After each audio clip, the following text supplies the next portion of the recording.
Boa noite, pastor Francisco, obrigado. Tayane também, obrigado até aqui. E Maíra, vamos juntos agora, então, entregar a palavra de Deus. Eu vou ser a boca de Deus e você vai ser a mão de Deus, tá? Para que as pessoas possam receber o recado do Senhor. E quem somos nós, né? Indignos como somos, mas assim Deus escolheu falar conosco, pela palavra que é exposta verbalmente ou no gestual de Libras. Nosso texto bíblico desta noite, meus irmãos, continuando a nossa série expositiva da Carta aos Filipenses, a série Alegrai-vos, se encontra, então, no livro da Carta aos Filipenses, escrita por Paulo, no capítulo 4, versos de número 1 a 3. Apenas estes 3 primeiros versículos que estão aqui diante de nós. Eu vou fazer uma menção durante a mensagem ao versículo 4, mas você sabe de cor. Portanto, meus irmãos, amados e muito saudosos, minha alegria e coroa, sim, amados, permanecei deste modo firmes no Senhor. Rogo a Evódia e rogo a Síntique, pensem concordemente no Senhor.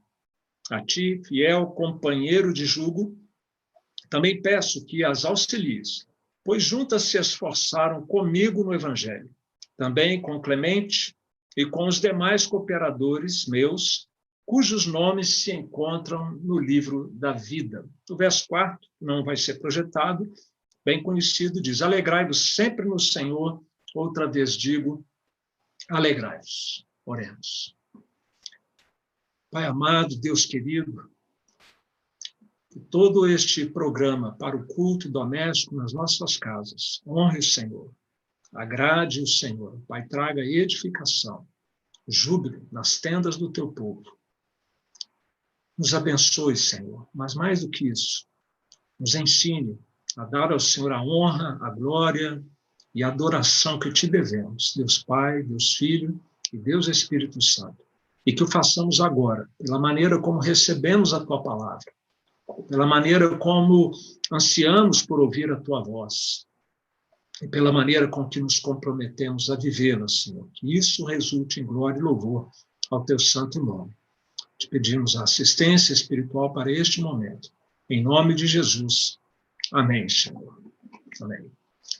Irmãos, hoje eu gostaria de iniciar apresentando para vocês um personagem chamado Nicolas Herman. Ele nasceu na França, em Lorraine, em 1614. Então, nós estamos falando de alguém que nasceu há 400 anos atrás, um pouco mais. Ele serviu o exército francês na infantaria e depois, logo depois, ele decidiu entrar para um mosteiro. Ele quis se tornar um monge. E ali mesmo em Paris, então, ele foi participar dessa ordem religiosa e a sua atividade principal durante quase toda a sua vida, porque ele foi falecer no final deste século, já lá nos anos de 1691, ele trabalhou na cozinha do mosteiro. E olha que ele não gostava muito do trabalho, esse trabalho não era o trabalho preferido dele, mas foi onde ele passou boa parte da sua vida. E ele não tinha uma formação teológica formal, por isso eles o chamavam de irmão, e não de frade ou de qualquer outra coisa, era o irmão Lourenço. Ele ganhou esse apelido, né? E uma coisa que passou para a história, um fato que passou para a história do irmão Lourenço, é que ele queria desenvolver o seu relacionamento com Deus. E os métodos que propunham para ele não eram lá satisfatórios, ele não conseguia se adaptar àqueles métodos rigorosos ali de busca da presença de Deus, mas ele aprendeu com Deus que a devoção a Deus não devia acontecer apenas nos horários estabelecidos, nos métodos estabelecidos ali pelo mosteiro, e ele passou a buscar perceber a presença de Deus em todos os momentos do dia e em todas as atividades nas quais ele estava envolvido. E foi com isso em mente, com essa busca por perceber a presença de Deus na sua vida diariamente, que ele disse o seguinte: eu decidi tornar o amor a Deus o objetivo de todas as minhas ações, desde as mais insignificantes e até as mais difíceis, como trabalhar na cozinha, que era o caso ali para ele. E ele ensinava que a nossa única preocupação deve ser amar e ter prazer em Deus. Essa é uma tecla que está se repetindo nos diversos séculos da história da igreja, seja atualmente, na época de Edwards, na época dos puritanos, e agora também num monge, num mosteiro na França. E ele concluiu dizendo: por mais ocupado que eu esteja, não me desvio de Deus ou da sua presença. Essa consciência que o irmão Lourenço passou a ter da presença de Deus fez toda a diferença no seu modo de viver, no seu estilo pessoal de vida. E apesar dele ser um humilde irmão cozinheiro do mosteiro, vinha gente de longe para ouvir seus conselhos de como viver assim, na presença do Senhor. Ele trocava correspondências com muitas pessoas para orientá-los, e depois da sua morte, no ano seguinte, um dos seus destinatários reuniu suas cartas todas, pelo menos as que ele conseguiu, e publicou um livro. O nome do livro é Praticando a Presença de Deus. Este livro, gente, dizem que só foi, depois da Bíblia, é o livro mais lido, pelo menos no meio cristão, desde a sua publicação há cerca de 300 e quase 30 anos atrás. Ele está disponível no Kindle, se você tiver interesse, tá? Praticando a Presença de Deus. A W. Tozer, muito conhecido de alguns, diz que esse livro merece um lugar entre os melhores livros de devocional do mundo. E John Wesley recomendava a sua leitura a todo cristão. No texto bíblico que nós lemos, de 1 a 4, eu li o versículo 4 também, embora não vamos adentrar nesse versículo aqui hoje, nós encontramos 3 imperativos, e todos os 3 associados a essa expressão, no Senhor. O primeiro imperativo é permanecer firmes, permaneçam firmes. O segundo é pensem harmonicamente. E o terceiro é alegrem-se em todo o tempo. E cada um desses imperativos, cada uma dessas exortações pastorais do ensino do apóstolo Paulo vinham acompanhados no Senhor, no Senhor, no Senhor. O que significa no Senhor? A experiência do irmão Lourenço é bastante didática, instrutiva para nós, para nos ajudar a compreender isso. O que é estar em Cristo? O que é estar no Senhor? O Evangelho de Jesus, meus irmãos, nos chama muito mais do que simplesmente acreditar em Cristo, ou mesmo um pouco, entre aspas, aceitar a Cristo, que com tanto que isso foi falado, tanto que isso desgastou, talvez hoje tenha um significado até duvidoso, simplesmente aceitar a Cristo. O Evangelho, meus irmãos, nos chama muito mais do que praticar os exercícios típicos do cristianismo, a oração, o jejum, a leitura da Bíblia, o culto, a participação nos sacramentos. Alguém pode ser zeloso em todas essas práticas e ainda assim se perder no final da sua vida. O Evangelho, meus irmãos, nos ensina, em palavras bem simples, que você está distante de Deus, sob a sua condenação. E não adianta a gente vir com negacionismo, negando esse diagnóstico divino, bíblico, porque isso não vai desaparecer o nosso problema, ainda que a gente negue. Mas Cristo morreu por você. Ele morreu para pagar a sua dívida, que você tinha com Deus e que eu tinha com Deus. E ele, ao pagar esta dívida, ele oferece a cada um de nós o seu perdão. Para isso, nós temos que nos unir a Cristo. Nós temos que nos unir a ele pela fé e, unidos a Cristo, sendo feitos novas criaturas, recebemos o perdão de Deus, a adoção de filhos, a reconciliação com Deus. George Ladd, um autor, também escritor de um livro extremamente apreciado pelos eruditos, a teologia do Novo Testamento, ele disse: estar em Cristo é pertencer a Cristo pela fé, passar pela morte ao pecado e pela ressurreição com Cristo para experimentar uma nova vida para Deus. Estar unido a Cristo não é um conceito, tocando em miúdos o que o Jorge Lado disse aqui, estar em Cristo, estar no Senhor não é meramente um conceito, é uma experiência mística, sobrenatural, de identificação com Jesus, a tal ponto em que a morte dele representa para nós a morte nossa para o pecado, a sua ressurreição representa para nós uma nova vida, se tornar uma nova criatura e passarmos a viver para Deus. E é consciente desta nossa unidade transformadora com Jesus que a nossa vida é transformada, que nós passamos a viver de uma maneira diferente. Já que nós somos de Cristo, já que o que nós somos em Cristo agora, estamos com Cristo, e já que nós viremos a ser com Cristo algo ainda mais extraordinário na sua volta, como ouvimos na semana passada, na pregação, exposição bíblica fiel do pastor Francisco. Lembrem que ele disse que aqueles que amam a cruz de Cristo estão em contraste com os opositores do Evangelho.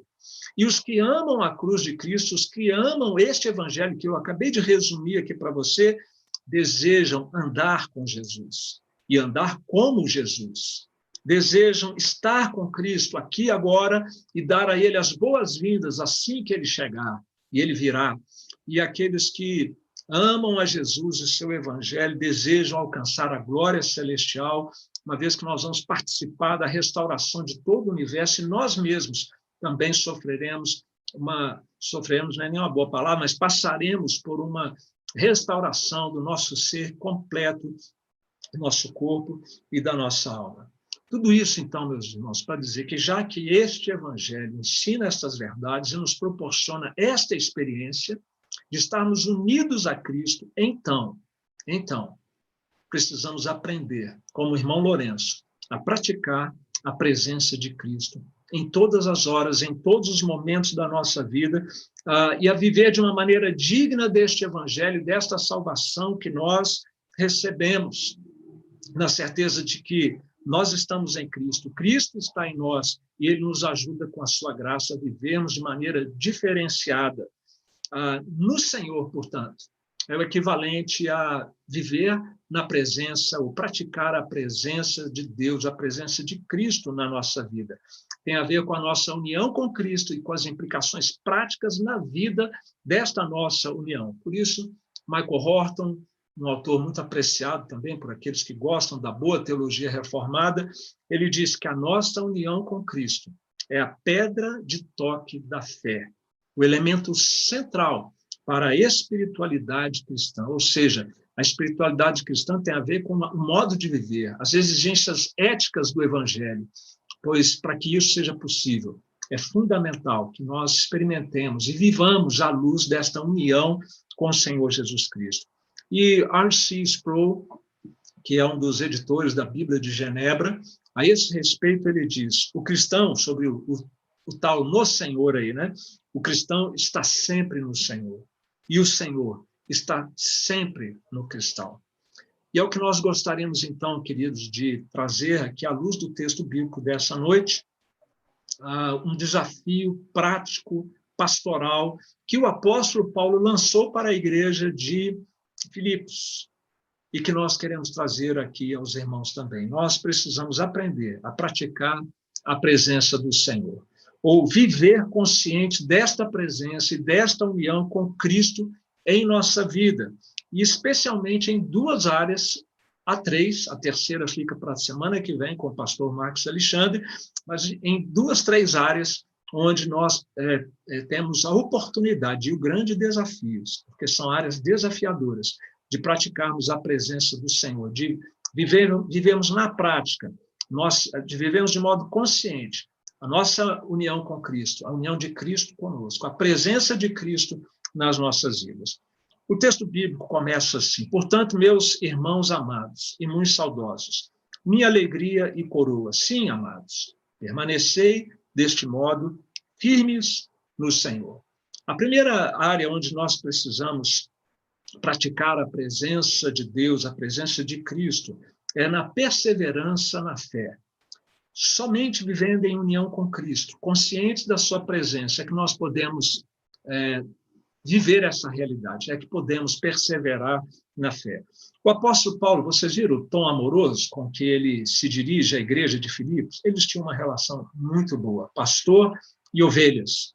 Ele os chama de irmãos, de amados, de saudosos, tudo isso nesse único versículo. E saudosos ele vai dizer lá no capítulo 1, no versículo 8, eu tenho saudade de vocês.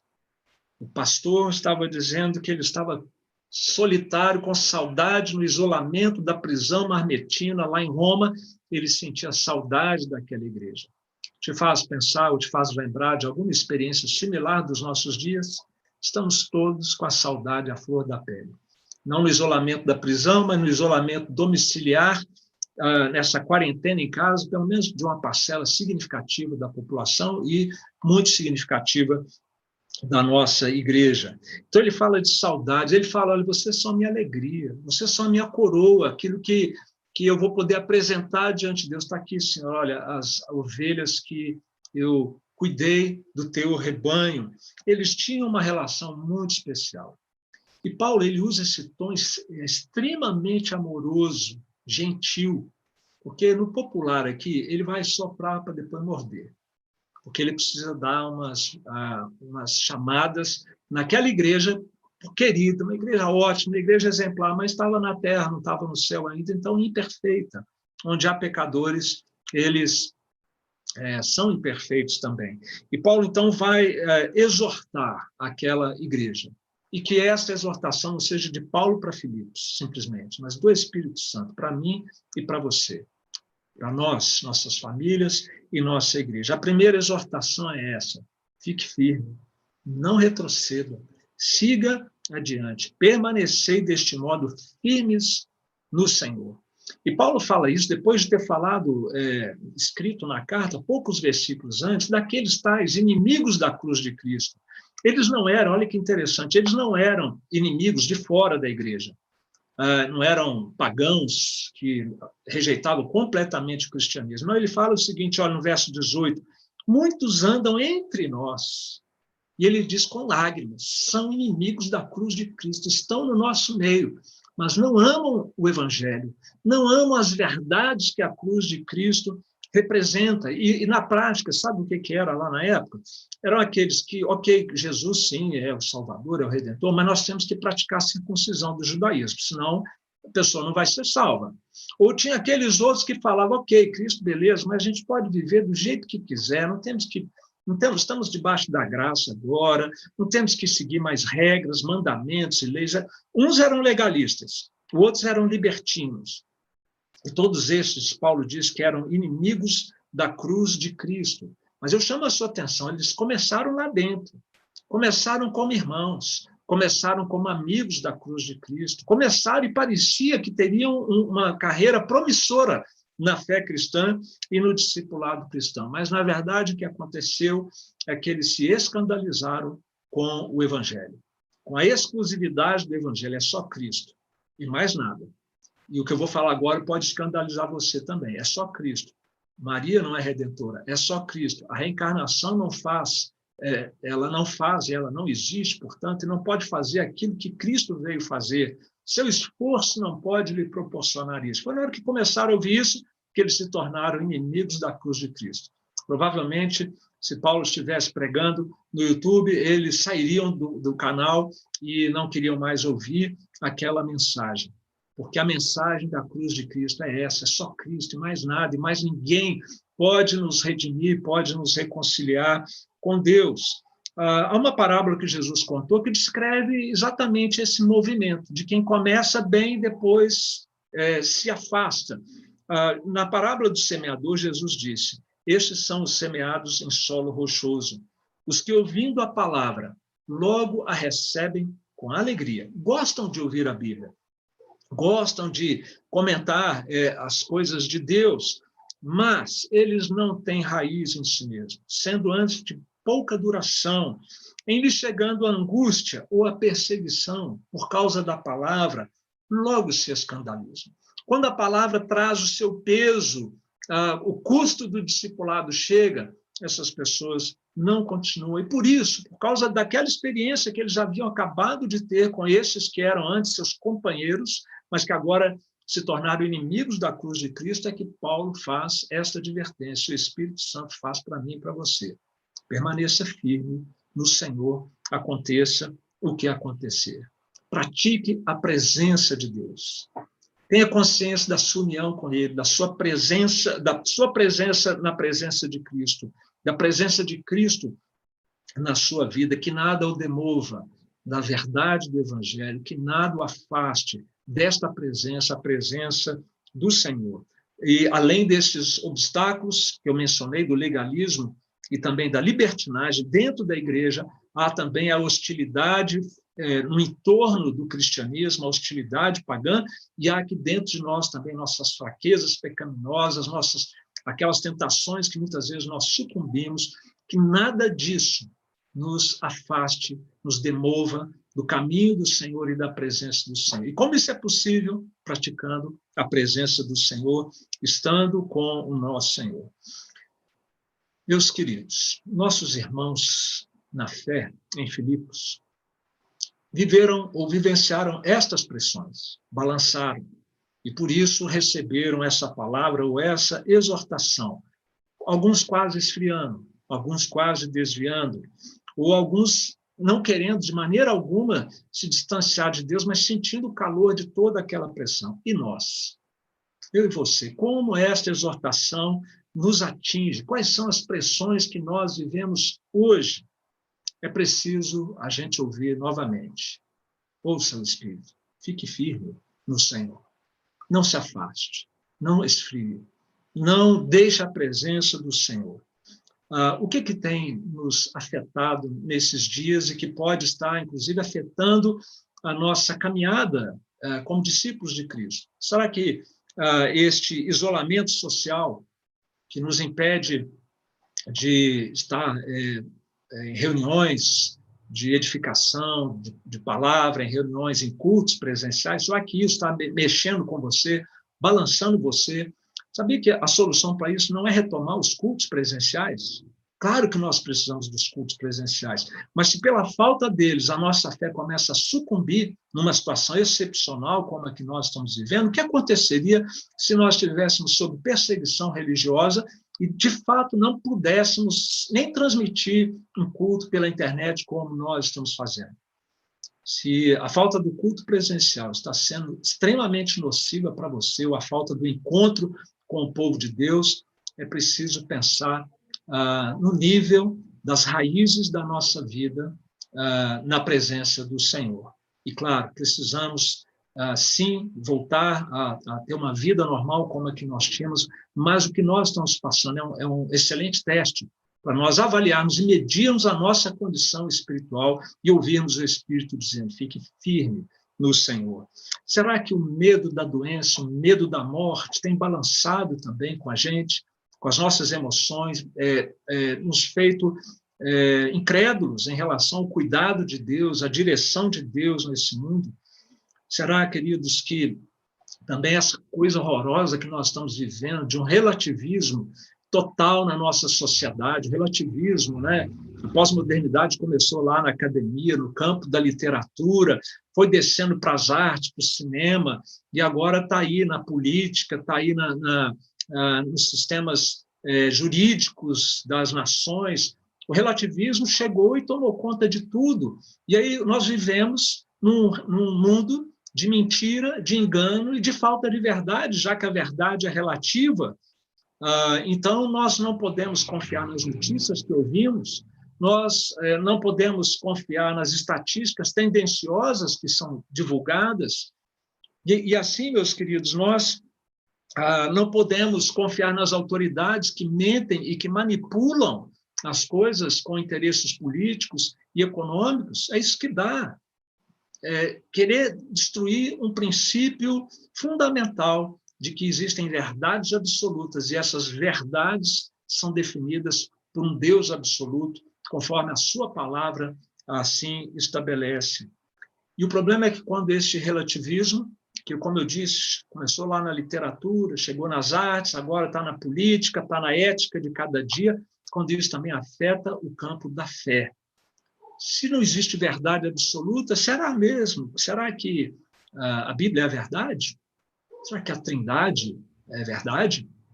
Essa coisa esquisita, estranha, de acreditar em três pessoas, um único Deus. Será que Cristo realmente é como ouvimos hoje na história, o anjo do Senhor, na história bíblica, muito bem ministrada pela Ana Flávia para as nossas crianças? Será que Jesus mesmo é o anjo do Senhor, Deus eterno, Filho eterno de Deus?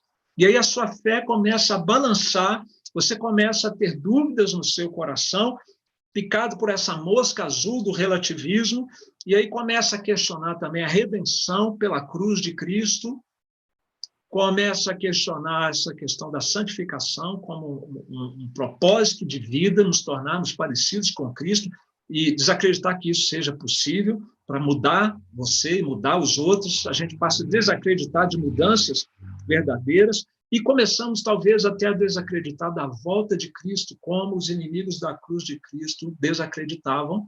E Paulo chama, então, a atenção da igreja: olha, nós estamos unidos a Cristo, ele voltará, e nós seremos transformados.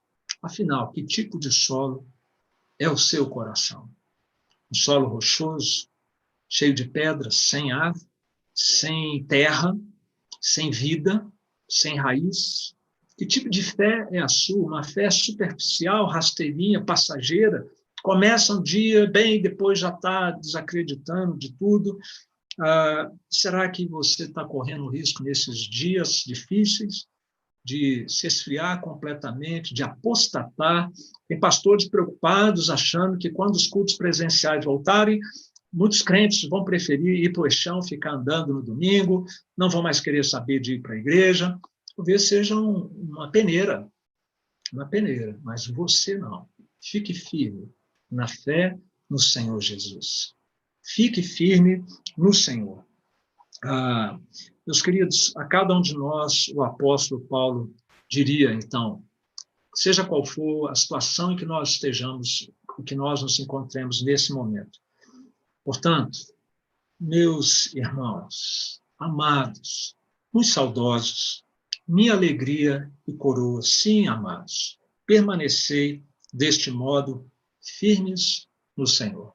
Esta é a primeira exortação de Paulo, a primeira exortação do Espírito Santo para nós hoje à noite, para que a gente, praticando a presença de Deus, permaneçamos firmes na fé, firmes no relacionamento com o Senhor. Mas vem aqui uma segunda atitude que nós precisamos colocar em prática, ou precisamos vivenciá-la a partir desta experiência de praticar a presença de Deus, de Cristo na nossa vida. E esta segunda atitude proposta aqui é que nós vivamos em unidade. Persevere na fé e viva em unidade. Lembra que eu disse que ele faz uma exortação amorosa, pastoral, que ele sopra para depois morder? Pois é, ele aqui vai dar uma mordida e tanto, mas vai ser uma mordida com gentileza, com carinho, com amor de quem realmente queria o bem daquela igreja.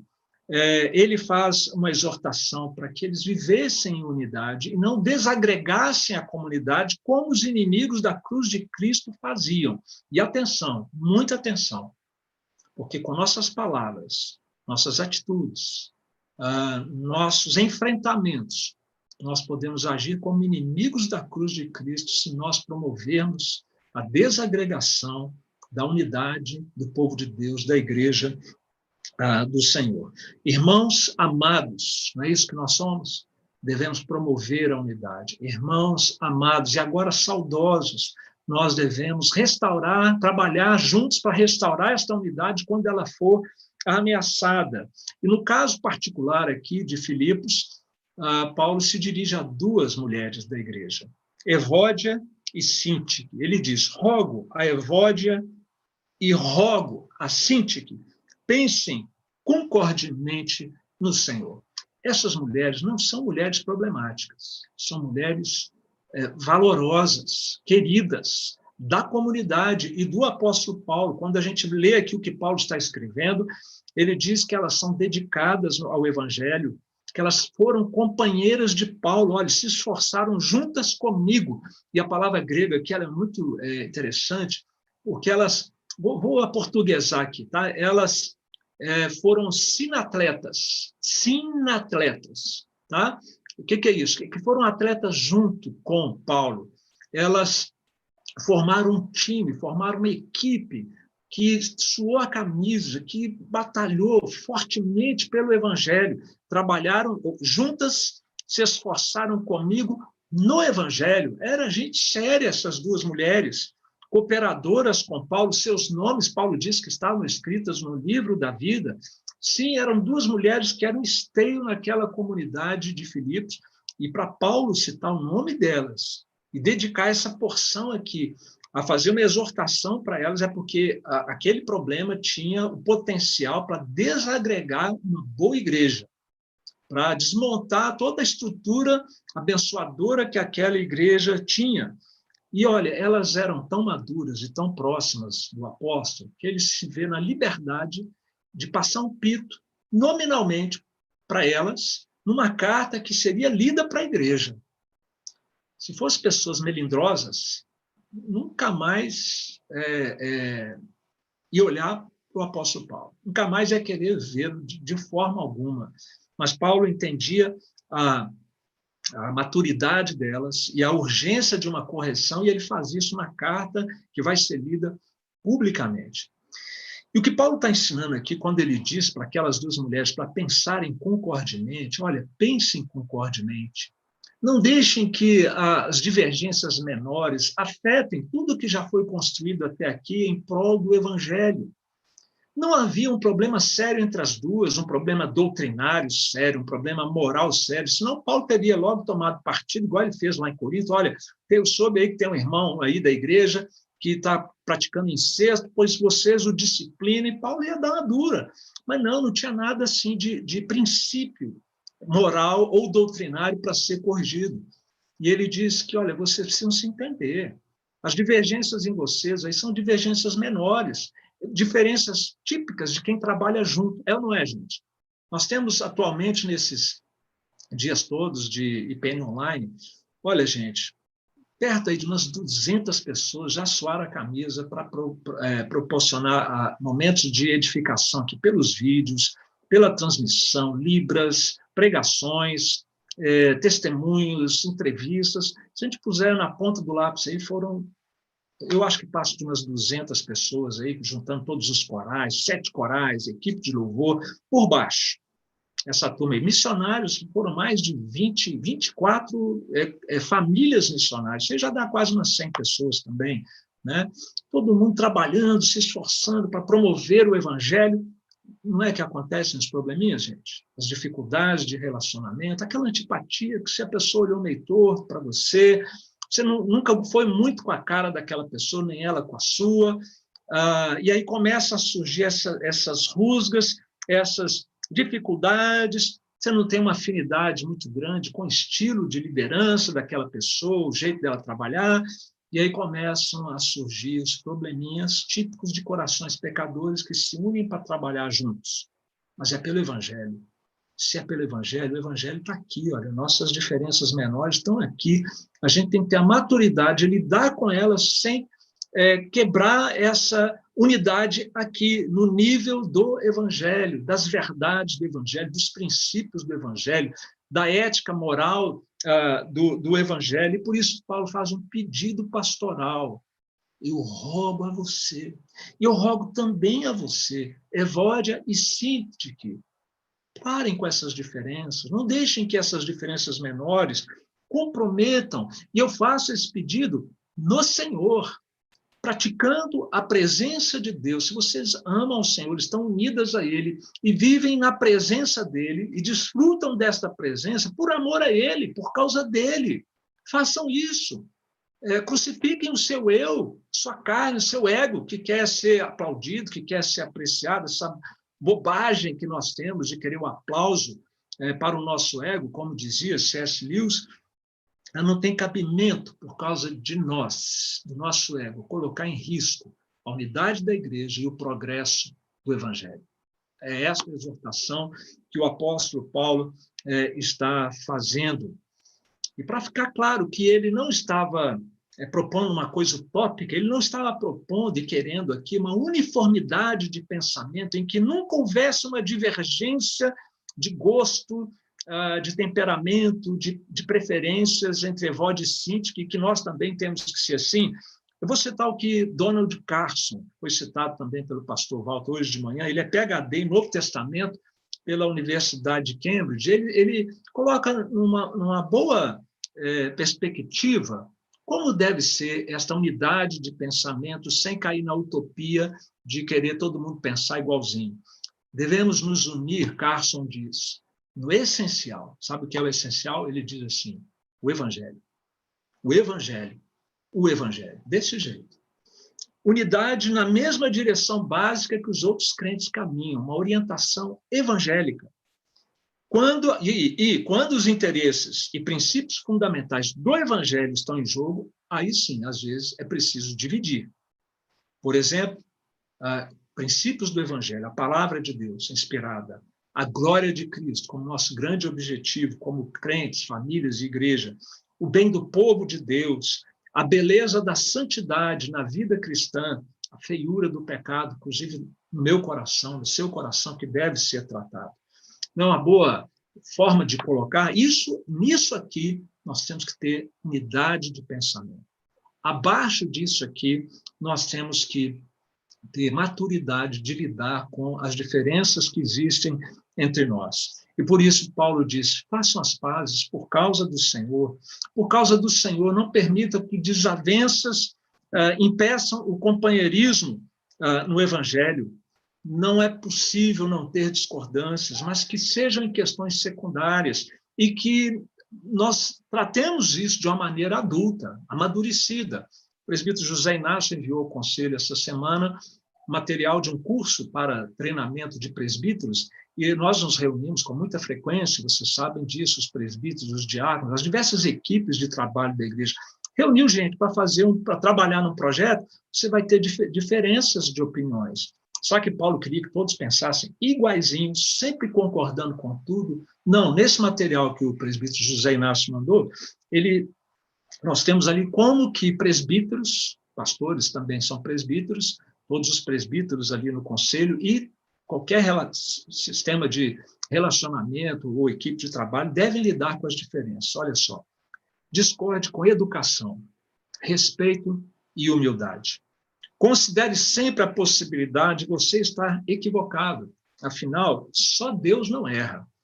Infelizmente, algumas pessoas expressam a sua discordância de forma arrogante, debochada, sarcástica, dando a entender que a outra parte não entende o que está falando, ou é ignorante, ou incompetente e burra. Sabe por que tem gente que tem uma reação tão imatura e negativa assim?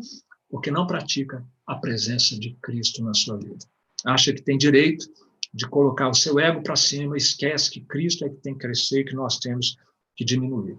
O apóstolo Paulo, ele conclama aquelas duas, então, a unidade de pensamento no essencial, e ele designa uma força-tarefa para que venha em socorro daquelas duas irmãs. Muito interessante essa parte aqui do versículo que nós temos aqui, quando Paulo diz assim, a ti, fiel companheiro, verso 3, também peço que as auxilies. Agora, olha que estranho, a ti, fiel companheiro, a carta não foi escrita para uma pessoa, e de repente, no meio da carta, Paulo manda uma palavra para alguém, e ele não diz o nome dessa pessoa. Quem é esse fiel companheiro de jugo? Peço que as auxilies, pois juntas se esforçaram comigo no Evangelho, também com Clemente e com os demais cooperadores meus, cujos nomes se encontram no livro da vida. A palavra companheiro de jugo, essa expressão companheiro de jugo, na verdade, no grego é uma palavra só, sísigo. Fica aí a sugestão, se você estiver grávida, se quiser colocar esse nome, tá? Porque eu fui no Facebook ontem, procurei e tem, sísigo, é nome de gente. E provavelmente pode ter sido aqui também o nome de um líder da igreja, que Paulo está dizendo, e você, sísigo, um verdadeiro sísigo, porque sísigo significa um companheiro de jugo, aquele jugo que você coloca os dois animais ali, e o sísigo é alguém que anda bem, caminhando com a pessoa do seu lado, no mesmo jugo. Ele fala, você que é um autêntico Cízigo, tá? Juntamente com Clemente e os demais cooperadores meus aí da igreja, ajudem essas mulheres a se entenderem. Viram que eu mudei um pouquinho a forma como o versículo, a ordem que o versículo está colocado? Existem estudiosos que entendem que essa poderia ser uma forma que daria mais clareza ao versículo.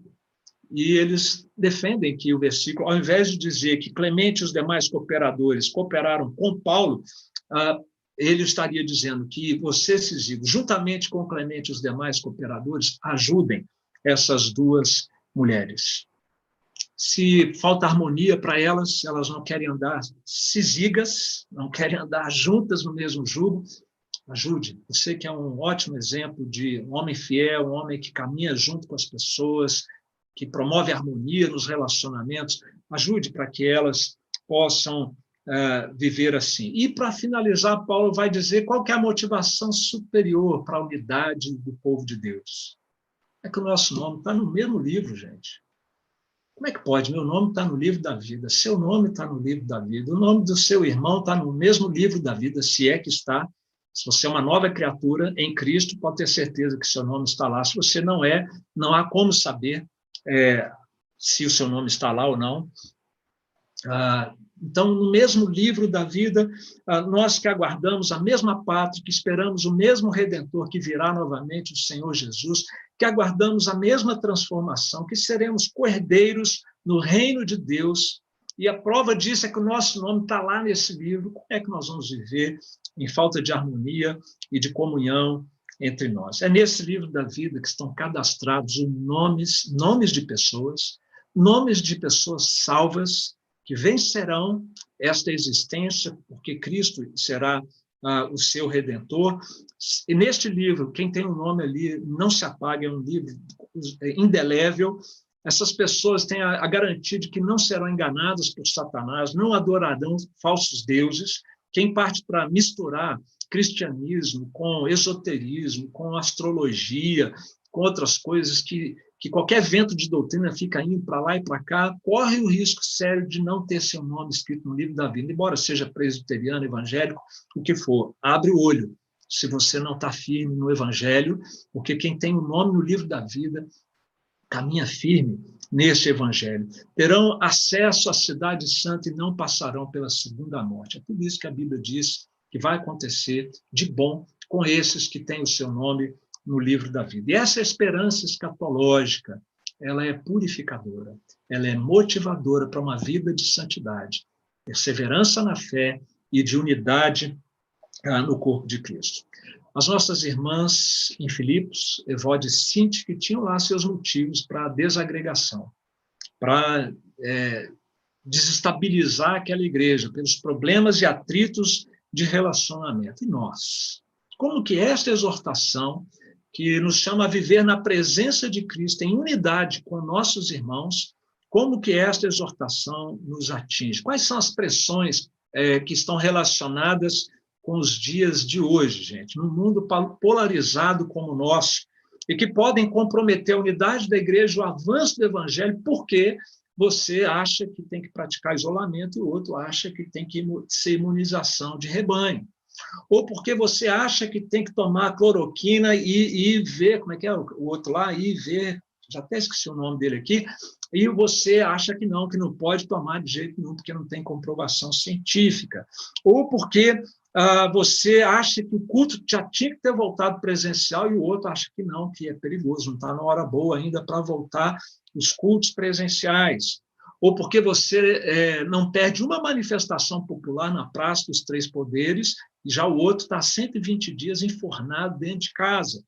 Nós vamos nos dividir por causa dessas diferenças de opiniões, nós vamos nos agredir uns aos outros por causa disso, porque você é fã de carteirinha do PR e o outro não vê a hora dele passar por um impedimento legal. Meus irmãos, coisas menores, divergências menores, não podem nos fazer quebrar a nossa harmonia, a nossa unidade como igreja e o progresso do evangelho que esta falta de unidade pode acarretar. Se fosse hoje o apóstolo Paulo nos diria, o Espírito Santo então nos diz hoje, amorosa, mas firmemente. Pensem em harmonia no que é essencial. As verdades bíblicas que vocês sustentam, se vocês têm seu nome escrito no livro da vida. E sejam maduros para tolerar as diferenças de opiniões e as preferências periféricas em outras questões periféricas. Não deixem essas questões menores desestabilizarem a unidade da família, a unidade do corpo de Cristo também, na presença do Senhor, praticando conscientemente esta presença do Senhor. Vamos fugir de contendas, meus irmãos, desnecessárias, e vamos lutar para ajudar a agregar, se sabemos que está havendo ali ou aqui ou ali uma contenda, que a gente possa ser uma força-tarefa equivalente àquela lá do Cisigo, do Clemente, dos demais cooperadores, auxiliando as Evódias e Síntiques dos nossos dias. Vamos assumir esse nosso papel de fomentar a unidade, não de jogar lenha na fogueira, como a nossa carne, o ser humano pecador, miserável, gosta de fazer. Meus irmãos, aprendamos, portanto, a praticar a presença do Senhor, vivendo de maneira consciente da nossa união com Cristo, por amor a Deus, o Pai, por amor a Deus, o Filho, por amor a Deus, o Espírito Santo. Persevere, firme, e viva em unidade. Perseveremos e vivamos assim em unidade. E como o rei Davi, que também praticava a presença de Cristo, a presença do Senhor, que nós possamos nos alegrar nas palavras do Salmo 16, 8 e 9. O Senhor tem sempre à minha presença. Estando ele à minha direita, não serei abalado. Alegra-se, pois, o meu coração e o meu espírito exulta, e até o meu corpo repousará seguro. Que Deus te abençoe. Amém.